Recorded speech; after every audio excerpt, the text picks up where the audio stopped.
cost per purchase-nya itu turun dari 69.000 menjadi 41.000 sekian. Padahal budget iklan klien aku ini malah turun. Lah, kok bisa? Ya ini menjadi bisa karena klien aku ngulik variabel di luar dashboardnya, yaitu konten iklannya. Nah, kalau kamu ngaku waras, ya harusnya kamu nggak cuma sekedar ngulik dashboard doang, karena itu edian ya. Karena hanya dengan ngulik di luar dashboard bisa berubah menjadi lebih baik iklan kamu.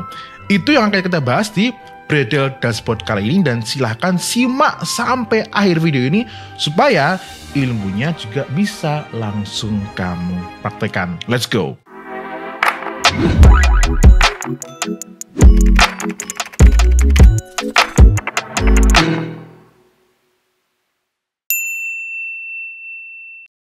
Halo guys, kembali lagi dengan Fusik, konsultan Facebook Instagram Ads. Kali ini di series Bredel Dashboard. Dan kalau ke teman-teman baru pertama kali lihat muka aku, silakan juga ikutin Bredel Dashboard dari ya episode-episode yang sebelumnya. Barangkali ada ilmu di sana yang perlu kamu lihat dan perlu kamu praktekkan. Dan buat kalian yang memiliki duit yang lebih banyak daripada newbie dan tentunya bukan newbie, dan kalian membutuhkan jasa aku memberikan saran ya, konsultasi begitu, silakan teman-teman bisa daftar konsultasi dengan Fusik, karena ketika video ini dibuat masih ada slotnya ya. Tentu harus memenuhi semua syarat-syaratnya. Linknya ada di sini atau silakan klik linknya di bawah. Ingat, ini tidak untuk cepat kaya ya. Disclaimer guys sebelum mulai ya. Jadi apa yang akan aku bagikan di sini bukan cuma sekedar omong kosong, bukan cuma sekedar cangkeman, karena ini sudah benar-benar terbukti. Buktinya apa? Ada interview aku dengan klien aku ini videonya ya. Di video ini aku menceritakan dan kita berbagi pengalaman konsultasinya klien aku yang dirubah apa dan perubahannya apa. Ya, jadi ini akan aku bagikan lebih jauh lagi di video kali ini. Bagian pertama, diagnosa. Jadi klien aku ini, dia itu memiliki bisnisnya itu adalah fashion. Fashion ya teman-teman. Pasti juga di sini teman-teman yang memiliki bisnis fashion yang diiklankan di FYG Ads ini pasti banyak ya. Terus dia fashion subnya dia menjual tas. Jadi kayak tas kecil yang bisa jadi semacam barang lucu-lucuan gitu. Tapi detailnya seperti apa, bahkan produknya secara spesifik aku nggak bisa ngeliatin itu ya, karena itu privasinya klien aku. Terus pas pertama dia datang konsultasi, maksudnya datang secara online gitu, dia itu secara omset ya, secara budget iklan bulanannya dia di angka 40 sampai 50 juta per bulan. Yang mana ini sudah bukan ranahnya orang yang baru mulai iklan ya. Nah, dengan 40 sampai 50 juta per bulan ini, klien aku tuh bisa mendapatkan omset ya. Ingat, ini baru omset ya. Omsetnya di angka 150 juta per bulan. Berarti ini bisa mencapai beberapa kali lipat ya. Yang ini menurut aku lumayan. Nah, cuman ingat, omset itu perjalanannya masih panjang. Nah, dari omset itu dia laporan aku di awal margin kotor ya setelah dipotong biaya iklan itu. Jadi dia di bulan sebelumnya, sebelum konsultasi dengan aku itu mencapai 180 juta omset ya kan. Terus dia itu marginnya, ini berarti kita bikin gini aja lah, 150 sampai 150 sampai 180. Dia marginnya itu di angka 45 juta. Ya, jadi keuntungan produknya keuntungan produknya dikurangi biaya iklan itu di angka 45 juta. Tentu ini belum dipotong kayak kalau dia punya admin ya ataupun biaya-biaya yang lainnya. Tapi kita melihat dengan angka ini berarti dari produknya sendiri dia sudah bisa membiayai iklan ataupun bisnisnya yang berjalan itu. Which is ini sudah oke, pertanda bahwa produknya ini oke gitu loh. Jadi dia nggak ngiklanin produk yang ampas. Terus diagnosa aku yang berikutnya, itu aku melihat di websitenya klien aku ini, pixelnya dia itu acak adut. Ya, acak adut itu berarti kan data yang di-generate di dashboard itu menjadi susah untuk dibaca karena nggak akurat.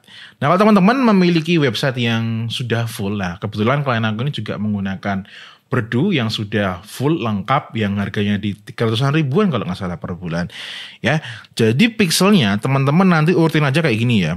Kalau page view itu sudah pasti ada di semua halaman. Ya, itu nggak perlu kita bahas terlalu detail ya. Page view ada di semua halaman ya. Semua halaman.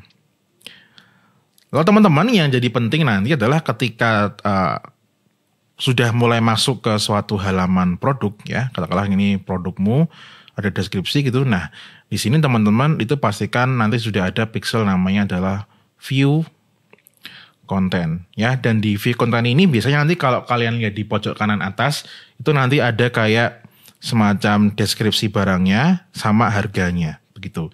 Dari sini nanti teman-teman akan mulai masuk ke, biasanya kalau di Perdue ya, ini contohnya Perdue itu dia langsung ke halaman checkout ya, checkout.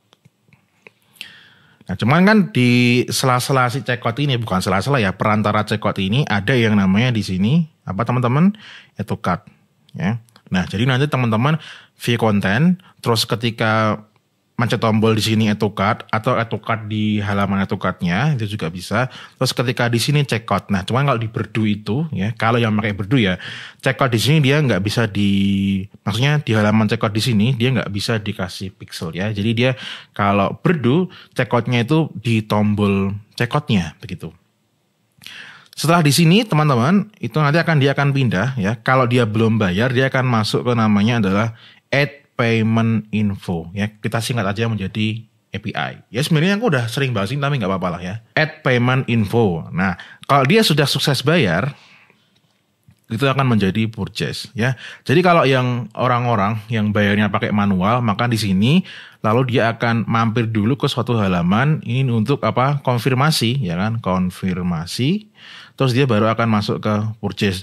Nah, cuman kalau ada yang bayar menggunakan payment gateway begitu. Nah, dia dari checkout sini dia akan langsung masuk ke purchase. Nah, ini kalau yang menggunakan payment gateway dan kalian menghidupkan conversion API yang ada di Perdue ya. Begitu untuk pixel ya. Jadi jangan sampai acak-adut ataupun kedouble. Kedouble itu maksudnya di sini view content ada 2 gitu kan. Checkoutnya ada 2, yaitu nanti di mana pixelnya ketika baca data di dashboard jadi kedouble. Jadinya kan nggak akurat. Lanjut. Terus aku juga menemukan klien aku ini ternyata seorang pengabdi dashboard. Ya, dia menyembah dashboard. Jadi alias ya, jadi kalau iklannya jelek, dia hanya sebatas duplicate campaign ataupun ad set. Maksudnya gimana? Nah, kalian bisa lihat di sini ya. Ini sebenarnya dia ada beberapa campaign yang isinya tuh sama persis gitu, tapi dia diduplicate. Ya, misal ini duplicate, ini duplicate, begitu. Terus kalian lihat juga di dalam suatu campaign ya, dia ngetes ada lookalike gitu. Karena dia menganggap hasilnya udah nggak bagus, dia duplicate lagi. Duplicate terus. Karena katanya si mastahnya yang dia belajar itu kalau udah bagus ataupun jelek, nanti cara mengatasinya itu adalah dengan duplicate kalau misal jelek gitu.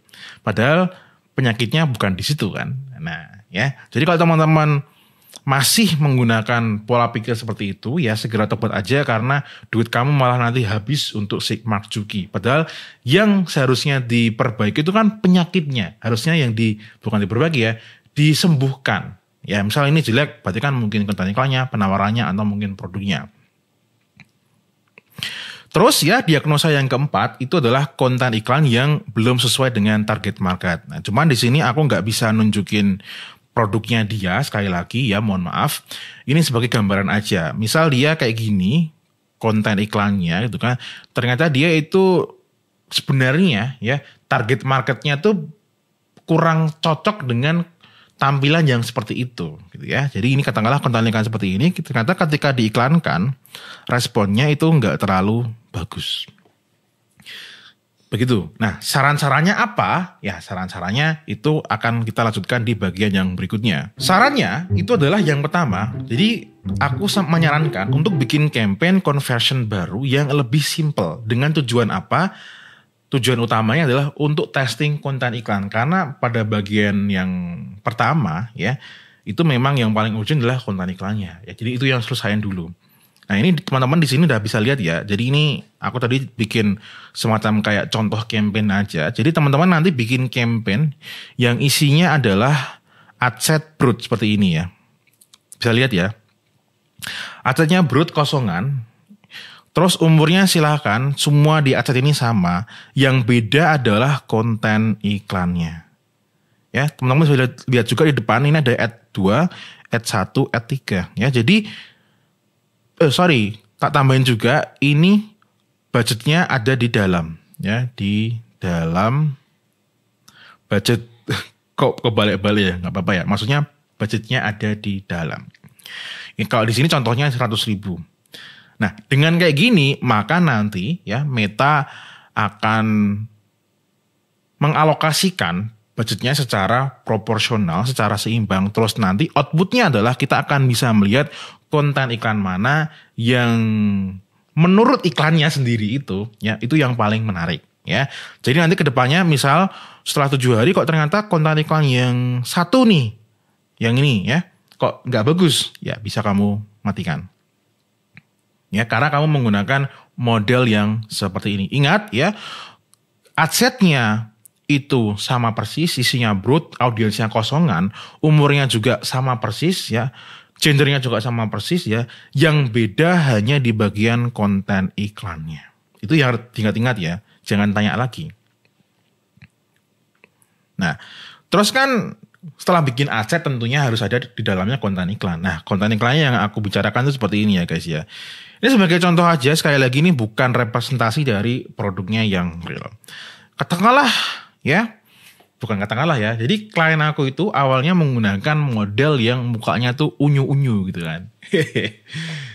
Ya walaupun produknya memang unyu. Cuman ternyata setelah interogasi lebih dalam lagi klien aku ini, sebenarnya target marketnya bukan yang muka-muka unyu. Tapi kayak cewek-cewek yang udah mulai dewasa. Kayak umurnya mulai di angka 25 ke atas gitu. Ya ternyata setelah interogasi ternyata lebih ke orang dewasa. Jadi mukanya yang unyu diganti gitu kan. Terus dia ganti ke yang lebih dewasa. Nah seperti itu ya. Dengan dia mengganti dengan muka yang lebih dewasa gitu kan. Ternyata respon marketnya itu lebih bagus. Hasilnya kayak gimana? Ini adalah dashboardnya dia di hari keempat konsultasi, tapi bukan di 1, 2, 3, 4 ya. Jadi udah sekitar beberapa minggu gitu. Nah, kalian bisa lihat di samping kiri ini ya, dia bikin beberapa adset seperti yang aku sarankan tadi ya. Nah, adset yang dia matikan ini ya, ini kan ada yang dimatikan, ini kan. Ini yang konten iklannya jelek. Nah, yang bertahan adalah yang ini. Nah, cuman sayangnya di dashboard ini itu dia hasilnya kurang akurat. Karena dia pixelnya di berdunya, setupnya masih kurang oke ya. Mengakibatkan hasilnya masih terlihat seperti gede seperti ini. Nah, cuman kalau kita lihat di laporan di luar dashboardnya, guys, kalian bisa lihat ya, di Maret itu dia hasilnya cost per prosesnya di angka 69.000. Itu sebelum dia mengganti konten iklannya, baru sebatas cuman duplicate campaign, duplicate adset gitu kan. Bahkan itu ad spend-nya di 36 juta. Itu di April dia turun menjadi 29 juta, tapi malah omsetnya naik, ya, marginnya juga naik gitu kan, dan cost per prosesnya juga turun. Ya kok bisa? Ya seperti di awal tadi, karena dia ngerombak konten iklannya. Kalau sampai detik ini kok kalian merasa ada yang kurang, ya kalian kepingin aku itu masuk ke dashboard kalian, ngecek website kalian, lihat produknya kayak gimana, lihat konten iklan yang sedang dites, lalu ingin diberikan saran-saran dan perbaikan, teman-teman bisa aja daftar konsultasi dengan Fusik ya. Linknya ada di bawah dan silakan penuhi semua syarat-syaratnya. Dan ingat jangan menggunakan uang dapur. Dan aku sarankan yang daftar konsultasi itu adalah kalian-kalian yang sudah menjalankan iklan conversion baik yang sales ataupun yang lead ya.